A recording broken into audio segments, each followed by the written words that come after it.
Base करतो आपल्याला हे 3 फुटाचं अंतर सोडायचं आणि असं मार्किंग करायचं. वरचं मार्किंग आलं आहे ते मार्किंग खाली आलं.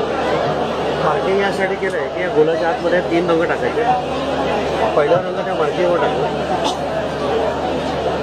दुसरा रंग टाकताना आधीच्या रंगांमध्ये थोडंसं त्याला मिक्स करून टाकलं. तिसरा रंग हा मध्ये पूर्ण भरून टाकला. हा झाला बेस. बेस केल्यानंतर मी सेंटर पॉईंट काढला.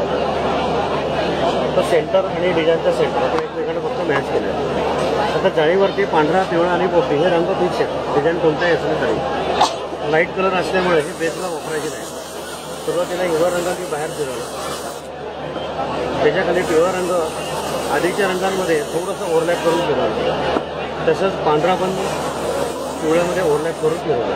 आता शेवटी पिवळा रंग पांढऱ्यात मिक्स करायचा आणि डिझाईन हळूहळू हे पूर्ण करायचं. ठीक आहे. आता जे रंग आपण खाली टाकले होते ना त्या रंगांवरती सगळं डिझाईन हे तयार. ही पूर्ण प्रोसेस यात दिलेली आहे. रंग कोणती खाली टाकायचे कोणते